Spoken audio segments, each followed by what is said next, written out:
ស្ទឹងលឺជ្រឹងពួនយំឆ្លងដល់ជំរុំចំការក្រូចស្រីម្លេះរួតប្រឹងរីកទទួលកាំងវៃខ្លែងតែរូបស្រីមិនឃើញទាំងស្រា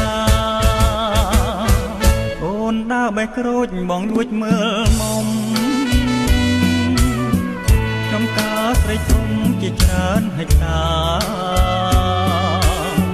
សៅមកចេញផ្លែសង្កែចេញកាដូចណាត់ចិនដាឲ្យជួមកវីតវត្តតាមំក្រហឹមដាងខ្ញុំកាពីរូបមុំក្រពុំពេញវ័យអូនចុះងូតទឹកលើស្ពានកងថ្មីបងក្លឹងស្មារតីព្រោះស្រីល្អណាស់រឿងបាត់ដំបងចងចិត្តខ្ញុំហើយដឹងសង្កែអើយកុំហូរបាញ់ច្រាំងសូមលោកមេបាមីងាក្មេងចាស់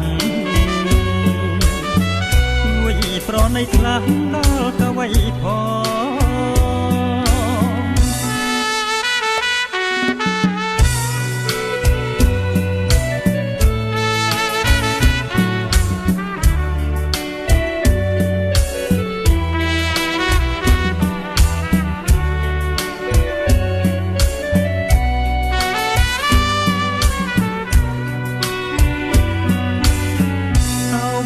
តាមំក្រហឹមដាងខ្ញុំកាពីរូបមុំក្រពុំពេញវ័យអូនចុះងូតទឹកលើស្ពានកង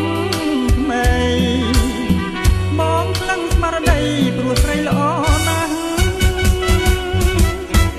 រឿងបាត់ដំបងចងចិត្តខ្ញុំហើយដឹងសង្កែអើយកុំហូរបាញ់ច្រាំងសូមលោកមេបាមីងាក្មេងចាស់ជួយប្រណីខ្លះដល់កវីផង